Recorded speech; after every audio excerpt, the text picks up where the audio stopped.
हम कहाँ विजयी होंगे? आप तो 2 ही दिन में निपटा दोगे हमारी सेना, हमारे पास तो वैसे भी लिमिटेड सेना है। तो आप कोई ऐसा उपाय बताओ जिससे हम आपको मार सकें। आप कैसे मरोगे दादाजी? तो वो उपाय बताते हैं कि मेरे सामने किसी महिला को लाके यदि खड़ा कर दो तो मैं शस्त्र नहीं उठाऊंगा। यहां भी बताया था ना कल कि स्त्री, बालक, वृद्ध, रोगी, ये चारों वध के योग्य नहीं है। उनको कोई वध करे तो ये पाप है, ऐसे रामायण ने भी बताया और ये महाभारत भी इसका प्रमाण दे रहा है। तो अब वो किस महिला को लाई? तो फिर वो उन्होंने बताया कि शिखंडी को लेके आओ, क्योंकि पीछे का कर्म फल भी बचा हुआ है, वो भी पूरा हो जाएगा। अम्बा, अम्बालिका आदि 4 बहनें थी ना, और यही उठा के लाए थे उनको भीष्म पिता में ही। और उन्होंने ये शाप दिया था फिर, क्योंकि वो जबरदस्ती उठा लाए थे और उनकी शादी किसी और से होनी थी और ये ले आए थे विचित्र वीर्य के लिए, ये उनके लिए उठा के लाए थे। तो उन्होंने कहा था कि ये बदला तो मैं आपसे लेके रहूंगी, छोड़ूंगी नहीं, चाहे मेरे को कितने भी जन्म लेने पड़े। और ये वो कहे या ना कहे, बदला देना ही पड़ता है और बदला लेना भी पड़ता है। तो इसलिए हम कल चर्चा कर रहे थे, और ये जागरूकता, इस प्रकार की जो चर्चा होती है जो इस समय हमारे पाठ में चल रही है, इस तरह की चर्चा यदि दिन में एक बार भी बैठ के व्यक्ति कर लेता है तो फिर वो स्मृति में आ जाती है कि भाई थोड़ी भी कहीं भी भूल चूक हो रही है, वो सब ब्याज समेत इधर ही लौट के आनी है। तो इसलिए अपनी तरफ से सावधान और हो जाइए, सावधान रहते रहते भी हो ही जाती है ना। तो फिर अगले दिन फिर संकल्प, फिर करते हुए सावधान। तो ऐसे ही करते करते व्यक्ति फिर इन चीजों से ऊपर उठ जाता है। नान्या पंथ, दूसरा कोई पथ नहीं है। अभ्यास और वैराग्य 2 ही हैं केवल। तो तब उन्होंने ला करके शिखंडी को उनके सामने खड़ा किया, उन्होंने शस्त्र नीचे डाल दिए। तब उन्होंने उनको, अर्जुन ने शरसैया पे सुला दिया। मार तो नहीं सकते थे क्योंकि वो भी ब्रह्मचारी थे और ब्रह्मचारी को कोई मार नहीं सकता है। भीष्म पिता में ब्रह्मचारी थे ना। मृत्यु सबको मार सकती है, ब्रह्मचारी को नहीं मार सकती है।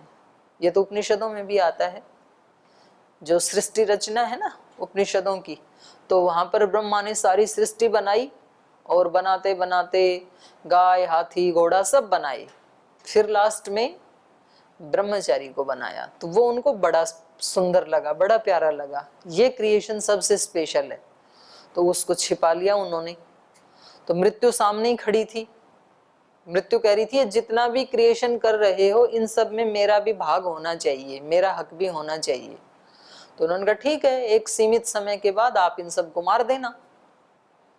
पर उसको छिपा लिया ब्रह्मचारी को। तो वहां तो प्रसंग ऐसा है कि उन्होंने अपने पैर के तलवे के नीचे छिपा लिया ब्रह्मा ने।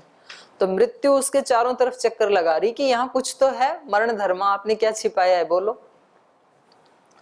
तो ब्रह्मा ने कहा कि ये तो ब्रह्मचारी है और मैं नहीं चाहता कि ब्रह्मचारी को मौत आए। तो बोले ये तो सृष्टि के नियम का उल्लंघन हो जाएगा। आपने जितनी भी सृष्टि का सृजन किया है उसके साथ मौत जुड़ी ही हुई है, ये आप पहले ही कह चुके हैं। तो फिर तो आप अपने वचन से नीचे गिर जाएंगे। तो फिर उन्होंने कहा कि चलो एक शर्त पे मैं मृत्यु आपको ब्रह्मचारी के साथ जोड़ता हूं, और वो शर्त ये है कि जिस दिन ये आपको निरग्नि मिले उस दिन आप इसको मार देना। निरग्नि का मतलब 2-3 अर्थ हैं। जिस दिन ये अग्निहोत्र ना करे, गीता में भी आया ना, न निरग्नि न च अक्रिय, सन्यासी का बताया। सन्यासी भी निरग्नि नहीं होता है, इसलिए सावधान हो जाओ। उस सन्यास लेने वाले हवन में जाते नहीं है सन्यासी, बोले जी हम तो ध्यान करते हैं, वो ध्यान करते नहीं है, सोते हैं आंख बंद करके। तो हवन जैसा इतना पवित्र कार्य क्यों नहीं जाते भाई? ध्यान अलग समय में कर लिया करो। उसमें ठीक है सन्यासी के लिए विधान तो नहीं है, लेकिन निषेध भी नहीं है। और वो जो सन्यास है ना, वो शिखर कोटि वाला जो सन्यासी है उसके लिए विधान नहीं है। तो बाकी कार्यों में तो जी हम तो अभी नए नए सन्यासी बने हैं, और हवन करने में हम तो सबसे पुराने सन्यासी हैं, हम तो नहीं जाएंगे हम उनमें। तो सन्यासी निरग्नि नहीं होते। एक तो निरग्नि का अर्थ हो गया यज्ञ हवन ब्रह्मचारी को जरूर करना चाहिए, कर्तव्य कर्म है। और दूसरा निरग्नि का मतलब है जब उसके अंदर कोई उत्साह ना हो, अग्नि अग्रणी भवति, आगे बढ़ने का जब उसके अंदर कोई जज्बा ही नहीं है, तो इसका मतलब ये ब्रह्मचारी क्या है, निरग्नि। तो अब मौत पकड़ेगी इसको, मरेगा ये। तो ब्रह्मचारी हमेशा अग्नि से युक्त होना चाहिए, उत्साह से युक्त होना चाहिए, पराक्रम से युक्त होना चाहिए, नए नए संकल्पों से, नई नई उपलब्धियों से युक्त होना चाहिए। इतने अच्छे अच्छे विचार हमेशा इसके दिमाग में ऐसे एक नदी की तरह से ओवरफ्लो होते रहें, आते ही रहें अच्छे अच्छे विचार। अब मैं ये करूं, अब मैं ये करूं, हमेशा उत्साह से भरा हुआ, एक पराक्रम से भरा हुआ कि कितनी सारी चीजों का मैं अर्जन कर लूं, कितनी विद्याओं का क्या क्या सीख लूं, कितना उपकार कर दूं, क्या क्या सेवा कर दूं, कैसे इस सारी सृष्टि को अपने मन के मुताबिक बना लूं। योगी बनाना है तो कैसे बनाऊं, भक्त बनाना है तो कैसे बनाऊं, पराक्रमी बनाना है तो कैसे बनाऊं, ऐसे उसके मन में आना चाहिए, तब उसको मौत नहीं आ सकती है। तो भीष्म पिता को मृत्युंजय थे, वो इच्छा मृत्यु का वरदान उनके पिता ने दे दिया था। देखो कभी ऐसे भी होता है कि पिता संयम का पालन नहीं कर पाए, पुत्र ने कर लिया, और पिता के लिए ही कर लिया। पिता को दूसरी शादी करनी थी सत्यवती माता से, और उनके पिता ने शर्त लगा दी कि भाई मेरी बेटी की कोख से जो बच्चे पैदा होंगे वो राजगद्दी पे बैठने चाहिए, आपके तो पहले एक बेटा है, तो इसके जो बच्चे होंगे वो ही बैठेंगे। तब उन्होंने प्रतिज्ञा की थी कि मैं शादी नहीं करूंगा। पहले तो उन्होंने खुद को कहा कि ये बैठेगा, बोले मैं नहीं बैठूंगा, ये मेरा वचन है। बोले आप तो नहीं बैठोगे, आपकी संतानें छीन लेंगी, मेरे जो नाती होंगे। तो बोले मैं शादी नहीं करूंगा, तो संतानें होंगी कहां से। तो इतना बड़ा त्याग, इसीलिए तो भीष्म कहते हैं ना उनको, भीष्म प्रतिज्ञा करने से ही भीष्म कहते हैं, बहुत बड़ी प्रतिज्ञा है। तो देवता ने कहा कि आपको कोई मार नहीं सकता है, इच्छा मृत्यु का वरदान आपको देता हूं। इसलिए अर्जुन ने उनको मारा नहीं, मार नहीं सकते थे, शरसैया पे उनको सुला दिया। और ये भी भारत में पॉसिबल है भाई कि 6 महीने कोई व्यक्ति शरों के ऊपर सोया रहे और उसके बाद भी प्रवचन करता रहे। मतलब कैसे काल्पनिक घटना जैसे लगता है ना ये। एक भी बाण घुस जाए तो वो व्यक्ति तो कराएगा, और उनका तो पूरा शरीर छलनी कर दिया था अर्जुन ने, उनको खड़ा होने योग्य छोड़ा नहीं कि क्या पता 1-2 बाण मारने से दादाजी फिर खड़े होकर लड़ने लग जाएं। तो कृष्ण ने कहा कि इतने बाण मार दो कि ये धराशायी हो जाएं, उठ ना सकें। तो इतने मार दिए उन्होंने, और वो भी मुस्कुरा रहे थे, उनको भी पता था कि ये सारी शिक्षा कौन दे रहा है। कृष्ण का बहुत आदर करते थे भीष्म पिता में, तो इसलिए प्रसन्न भी थे मन मन में कि एक वीर को वीर जैसी ही मृत्यु अर्जुन ही दे सकता है और कोई नहीं दे सकता है। तो प्राउड भी कर रहे थे कि मैंने आपको बचपन में जो विद्याएं सिखाई या सीखने के लिए प्रेरित किया, तो मैं आज प्रसन्न हूँ आपकी उससे अभिव्यक्ति से। तो हो सकता है कि उस समय भी ये प्रचलन रहा हो, जो संध्या के समय युद्ध बंद कर देते थे, तो हो सकता है कि वो संध्या उपासना का प्रचलन रहा हो उस समय भी। ठीक है, तो अब इसके लिए नीचे कुछ इन्होंने वेद के प्रमाण भी दिए हैं जो हम कल पढ़ रहे थे। उभे संध्या शयानस्य यत् पापम परिकल्पते तच्च पापम भवेत् तस्य यस्यार्योनुमते गतः। तो वेद में कहा है उद्यंत सूर्य इव सुप्तानाम द्विषताम वर्च आदधे, अथर्ववेद का मंत्र है ये। जैसे उद्यंत सूर्य इव सुप्तानाम वर्च आदधे, सुप्तानाम वर्च यथा सूर्य आदधे एवं द्विषताम वर्च उद्यंत द्विषताम वर्च आदधे। ऐसे ही उस समय, माने यहाँ पर कहा कि जैसे कोई शत्रु, किसी शत्रु के तेज को मतलब वेद में कोई वीर कह रहा है कि मैं अपने शत्रु के तेज को युद्ध के मैदान में ऐसे ही खींच लेता हूं, ऐसे ही उस अपने शत्रु को निस्तेज कर देता हूं, जैसे सूर्य संध्या के समय सोने वाले किसी व्यक्ति के तेज को नष्ट कर देता है, निस्तेज कर देता है।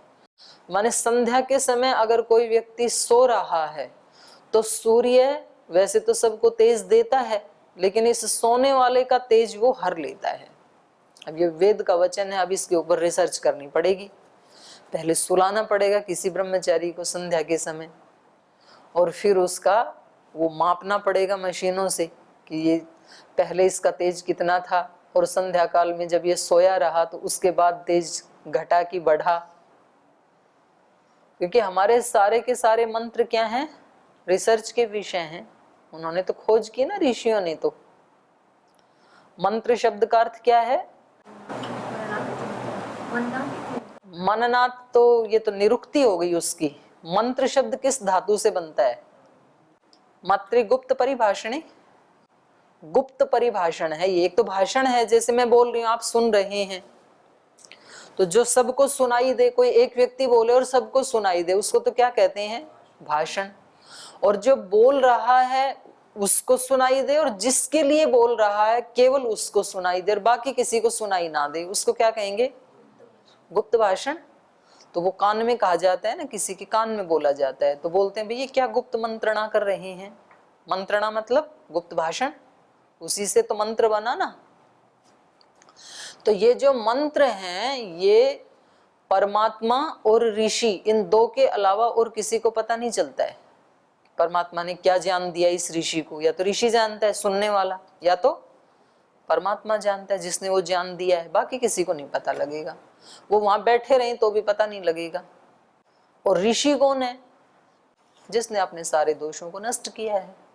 ऋषि दर्शनात्, जिसको वो दिव्य दृष्टि मिल गई है, उसको सुनने की सामर्थ्य जिसको मिल गई है, वो ऋषि है। तो ये सारे के सारे मंत्र क्या हैं? उन ऋषियों को मिली हुई जो गुप्त परिभाषण है भगवान के द्वारा। तो एक तरह की रिसर्च हो गई ना, अतीन्द्रिय रिसर्च हो गई है, इंद्रियातीत। रिसर्च भी नहीं कहेंगे, सर्च कहेंगे इसको। रिसर्च तो अब कोई दूसरा करे तब कहेंगे रिसर्च। ये अतीन्द्रिय सर्च है, अन्वेषण है, गुणातीत सर्च, खोज। और हम यदि अब उन मंत्रों के ऊपर प्रयास करें, पुरुषार्थ करें, तो वो बन जाएगी फिर हमारी रिसर्च। और इधर उधर से टिप टाप के लिख दिया, वो तो ना सर्च है ना रिसर्च है, तो वो तो फिर ऐसी खाना पूर्ति है। वो माता जी, सुना है कि संधि काल में जो सोता है उसके त्रिदोष प्रकोपित हो जाते हैं, ऐसा सुना है। तो ये और उसमें ऐड हो जाएगा। ये आयुर्वेद की दृष्टि से, ये कोई आयुर्वेद का आचार्य यदि उसने ऐसा सर्च किया है तो बताएगा कि केवल तेज ही नष्ट नहीं होता है बल्कि त्रिदोष भी कुपित हो जाते हैं।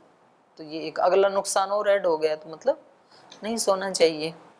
तो वेद कह रहा है कि कोई वीर ऐसे कह रहा है कि मैं अपने शत्रु के तेज को ऐसे ही आदधे, द्विषताम वर्च आदधे, जो जिनसे मैं द्वेष करता हूं, जो मेरे द्वेषी हैं, जो शत्रु हैं, उनके वर्चस्व को, उनके तेज को आदधे मैं वैसे ही खींच लेता हूं जैसे उद्यंत सूर्य सुप्तानाम इव।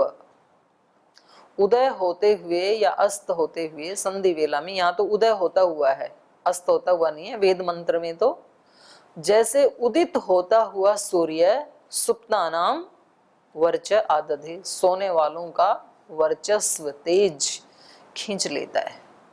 तो सोने वालों को कभी आज तक ये पता ही नहीं चला कि ब्रह्म मुहूर्त क्या होता है, और उस ब्रह्म मुहूर्त में कौन सी संपद इस पृथ्वी के ऊपर अवतरित होती है, और कैसे ऋषि लोग उसको लेकर के मालामाल होते हैं। वो मनुष्य जन्म पाकर के भी कभी इस अनुभव से रूबरू नहीं होता है।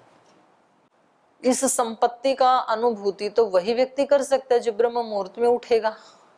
अब आप लोग 4 बजे उठ जाते हैं, आप लोगों को जो अनुभूति होती है वो उस व्यक्ति को कभी भी नहीं हो सकती है कि जिसने 8 बजे हमेशा जगा हो। जो उदित होते हुए सूर्य से क्या प्रेरणा मिलती है, या उदित होते हुए सूर्य से पहले जो उषा काल का समय है उसमें क्या प्रेरणा होती है, या 4 बजे का जो एक दैवी शक्तियों से ओतप्रोत जो वायुमंडल है, इन्वायरमेंट है, उसका क्या अनुभूति होती है, ये उस व्यक्ति को तो पता ही नहीं चलेगा जो देर से उठने वाला है। इसलिए तो वो जो सुबह उठने वाले हैं उसकी महत्ता को जो अभिव्यक्त करना चाहते हैं, बताना चाहते हैं, वो बोलते हैं ना, जो सो रहा है, जो सोवत है सो खोवत है, और जागत है सो। तो ये तो उन्हीं को ही पता चलता है जो पाता है वास्तव में। और कुछ तो बेचारे ऐसे भी हैं जागते भी हैं और पाते भी नहीं हैं, तो उनके ऊपर तो भगवान कृपा करे। जब जाग ही गए एक बार तो फिर उसको पाना है, उस संपत्ति को, उसके प्रति कॉन्शियस होना है फिर कि ऐसा क्या है इस 4 बजे उठने का महत्व, तो उसको फील करो। पहले अभिप्सा करो कि ऐसा क्या है, क्यों इतना इस पे बल देते हैं, और फिर आपको फील होगा। आप जब थोड़ा शांति से बैठेंगे तो बोल जी शांति से बैठें तब तो सीधे महाशांति में चले जाते हैं। फिर सुबह सुबह यदि ध्यान किया तो यदि आपकी अभिप्सा होगी तो फिर नहीं जाओगे। और यदि दिखाने के लिए कर रहे हैं या किसी को परितुष्ट करने के लिए कर रहे हैं, देखो 2 चीजें हैं ना। ये मैं जो गुरुकुल के वरिष्ठ आचार्य हैं उनसे भी मैं ये निवेदन करना चाहूंगी कि हमारा लक्ष्य क्या है, ये हमें बिल्कुल क्लियर होना चाहिए, स्पष्ट होना चाहिए। गुरुकुल के आचार्य का ये लक्ष्य नहीं है कि वो वहां के ब्रह्मचारियों को सुबह से शाम तक जो जो दिनचर्या बनाई है उसमें उपस्थित कर दे, कैसे भी करे, घेर के, घोट के, डांट के, पीट के, प्रेम से, कैसे भी हवन के समय सबको यज्ञशाला में ले आए। और फिर यदि उसको लगे कि कार्य बिल्कुल ठीक हो रहा है तो ये मतलब ये संपूर्णता नहीं है। उद्देश्य कोई एक दिनचर्या पूरी करवाना उद्देश्य नहीं है, बल्कि उस दिनचर्या के पीछे छिपी हुई जो संपत्ति है और जो एक मानव को महामानव बना सकती है, ऐसे महामानव तैयार करना हमारा लक्ष्य है। दिनचर्या तो कोई भी पूरी करता है, तो मशीन की तरह दिनचर्या पूरी करवाना ये हमारा उद्देश्य नहीं है। उस दिनचर्या में रुचि पैदा करना, करने वालों को प्रोत्साहन देना, और जो करने वाले हैं वो अपने अनुभव शेयर करें, जो नहीं करने वाले हैं उनको भी वो प्रेरणा दें। ये काम केवल एक आचार्य का, एक व्यक्ति का नहीं है, ये परस्पर भी एक दूसरे को जो अपने अच्छे अनुभव हैं वो अपने साथियों के साथ शेयर करना चाहिए व्यक्ति को, तो पुण्य लगता है। फिर अपना पड़ोसी या अपने कमरे में रहने वाला व्यक्ति यदि उस बात को नहीं जानता है बेचारा, तो आप तो जानते हैं ना ध्यान की महिमा, और आपको 4 बजे उठ करके क्या अनुभूति हो रही है, तो आप उसको प्रीतिपूर्वक बताएं कि आप मेरे कहने से 8 दिन उठ करके सुबह सुबह ध्यान करो। और कभी आपकी ऐसी अच्छी स्थिति बन रही है कि आपको लगता है कि आपको और अभी 5-10 मिनट बैठना चाहिए, आप अपने अंतःकरण की गहराई में उतरते चले जा रहे हैं, और फिर आचार्य कहते हैं कि चलो अब अगली दिनचर्या के लिए, तो आप निवेदन करें कि मेरा आपसे निवेदन है आप मुझे 10 मिनट और दे दीजिए। क्योंकि उद्देश्य तो वो सब पूरा करना नहीं है ना, उद्देश्य तो है अंदर जो छिपे हुए जो संपत्ति है, जो एक अतीन्द्रिय शक्ति है, ऊर्जा है, दिव्यता है, उसको प्राप्त करके और फिर अपने जीवन में अभिव्यक्त करना, तो उद्देश्य तो ये है। तो एक गुरुकुल में यदि ऐसे 5-10 अच्छे साधक तैयार हों, चाहे वो सन्यासी हो या ब्रह्मचारी हो, तो माहौल अपने आप ही बन जाता है। फिर आज हम सब जहां पर बैठे हुए हैं, ये माहौल किसने क्रिएट किया? ये एक व्यक्ति ने किया, एक व्यक्ति की तपश्चर्या ने किया। एक व्यक्ति ने तपश्चर्या करके हजारों लोगों को प्रेरित कर दिया, तो हम करेंगे तो कुछ तो होंगे ही ना। और जो विज्ञान है, जो साइंस है, वो कह रही है कि इस मतलब इस संसार का जब वो कारण खोजते हैं तो ईश्वर को तो मानते नहीं है वैज्ञानिक, तो वो पीछे जाते जाते जाते जाते कहाँ पहुंच जाते हैं, तरंग के ऊपर पहुंचते हैं। वो मूल कारण क्या है, ऐसी वेव्स हैं। एक दिन मैंने निवेदन किया था अपने आदरणीय NP सिंह जी से, मैंने कहा आप एक दिन ना हमें क्वांटम फिजिक्स के बारे में बताइए। तो कह रहे हैं बहुत सारे ऐसे पार्टिकल्स हैं लोकांतरों में। तो उनका कहना ये पृथ्वी भी कैसे बन गई, बोले सूर्य के चारों तरफ ना बहुत सारे धूल धक्कड़ के वो जो कण हैं, पार्टिकल्स हैं, वो बहुत तीव्र गति से ऐसे ऐसे घूम रहे थे, घूमते घूमते घूमते घूमते घूमते और वो ठोस अवस्था में आ गई। तो उनका एक अलग है सृष्टि की रचना, अलग प्रकार से है उनकी। तो खैर मैं ये बता रही थी कि वो क्या कहते हैं, तरंगे हैं इसमें, सूक्ष्म रूप में आप जाओगे तो वेव्स हैं केवल। कोई ऐसा स्थूल, कोई चतुर्भुज या त्रिभुज या अष्टभुज ऐसी कोई फॉर्म हो किसी ईश्वर की, दुर्गा के रूप में, शिव के रूप में, ऐसा वो नहीं मानते जैसा कि हम मानते, ऐसा नहीं मानते। तो वो जो वेव्स हैं उस ब्रह्मांड का मैं भी तो एक पार्ट हूं ना, तो मैं भी क्या हूं, उन वेव्स का एक घनी रूप ही हूं ना, मतलब मेरा ये शरीर जो है। तो हम जो भी बोलते हैं, जो भी सोचते हैं, जो भी हृदय से भावना करते हैं, वो सब तरंग के रूप में इस ब्रह्मांड को हम प्रेषित करते हैं। जैसे हम ये चर्चा कर रहे हैं रामायण की, तो वाणी से तो कुछ बोला ही जा रहा है ना, और आपके द्वारा वो इमोशंस के रूप में स्वीकार किया जा रहा है, और आप अपनी इमोशंस को रिफ्लेक्ट कर रहे हैं, मैं अपनी वाणी को अभिव्यक्त कर रही हूँ जैसा यहाँ पे लिखा है। तो ये हम सब की कलेक्टिव जो ध्वनि और इमोशंस हैं, ये इस ब्रह्मांड को हम दे रहे हैं। तो वेव्स के रूप में ये भी इस ब्रह्मांड में है, और ऐसे ही वेव्स के रूप में उन कोटि कोटि ऋषियों की जो अनुभूतियां और जो उन्होंने मंत्र पाठ किया होगा, स्तुति की होगी, भजन किया होगा, यजन किया होगा, जो भी किया होगा, वो सब क्या है, इस ब्रह्मांड में वेव के रूप में है, तरंग के रूप में है। तो जब हम उनके साथ कनेक्ट होते हैं तो वो हमारे साथ कनेक्ट हो जाते हैं। यही भक्ति है, यही उपासना है। तो इसलिए इसका संध्या का वेद ने भी इतना महत्व की, सूर्योदय के समय नहीं सोना चाहिए। जो सूर्योदय के समय सोता है, सूर्य उसके तेज को हर लेता है। फिर मनुस्मृति में भी कहा, न अश्नियात संधि वेलायाम न गच्छे नापि संविशेत। ना तो संधि वेला में, वेद ने तो केवल सूर्योदय का वर्णन किया था, और मनुस्मृति तो दोनों संधि के बारे में बोल रही है। संधि वेलायाम, संधि के समय अर्थात दोनों समय, न अश्नियात, न तो उस समय खाना खाना चाहिए, और न गच्छेत, यात्रा भी नहीं करनी चाहिए, नापि संविशेत, और ना ही कहीं प्रवेश करना चाहिए, विषय प्रवेश ने।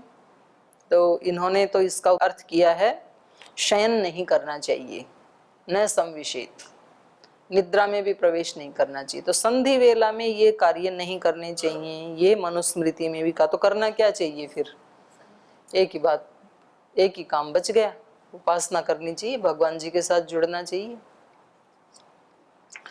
और चाणक्य नीति में भी इसकी निंदा की, कुचेलिनम दंत मलोपधारिणम बह्वशिनम निष्ठुर वाक्य भाषिणम सूर्योदये ही अस्तमये अपि शायिनम विमुंचति श्रीहि अपि चक्रपाणिम।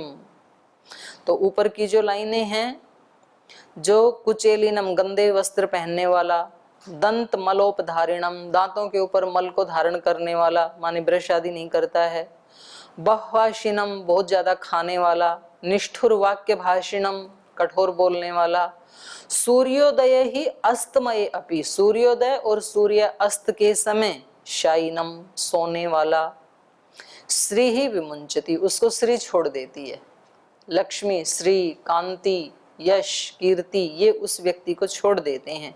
अपि चक्रपाणिम चाहे वो चक्रपाणी भी क्यों ना हो, अर्थात साक्षात विष्णु भी क्यों ना हो। विष्णु को स्त्री कभी छोड़ती नहीं है ना, स्त्री उनकी पत्नी है, लेकिन यदि इन दोषों से युक्त हुआ तो उसको भी छोड़ देगी। तो ये इस बात को ज्यादा बल देने के लिए ही सब प्रमाण दिए जाते हैं नीति शास्त्रों के। तो कुल मिला के बात यह है कि संधि वेला के समय सब काम छोड़ करके संध्या ही करनी चाहिए, यात्रा आदि भी नहीं करनी चाहिए। इसीलिए श्री राम आदि वन में जाते समय संध्या के समय यात्रा नहीं करते हैं। तो आज इतना ही रखते हैं, शेष कल पढ़ेंगे।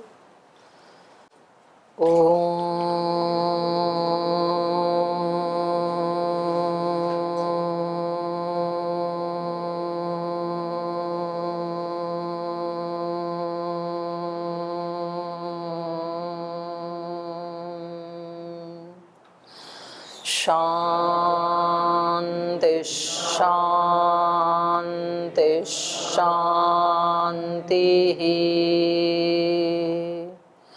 श्री गुरुभ्यो नमः। हे हृदयेश्वर हे सर्वेश्वर हे प्राणेश्वर हे परमेश्वर हे हृदयेश्वर हे सर्वेश्वर हे प्राणेश्वर हे परमेश्वर हे समर्थ हे करुणा सिंधु हे समर्थ हे करुणा सिंधु विनती ये स्वीकार करो विनती ये स्वीकार करो भूल दिखाकर उसे मिटाकर भूल दिखाकर उसे मिटाकर अपना प्रेम प्रदान करो अपना प्रेम प्रदान करो पीर हरो हरि पीर हरो पीर हरो हरि पीर हरो पीर हरो हरि पीर हरो पीर हरो हरि पीर हरो हे हृदयेश्वर हे सर्वेश्वर हे प्राणेश्वर हे परमेश्वर हे प्राणेश्वर हे परमेश्वर हे प्राणेश्वर हे परमेश्वर। ओम श्री गुरुभ्यो नमः।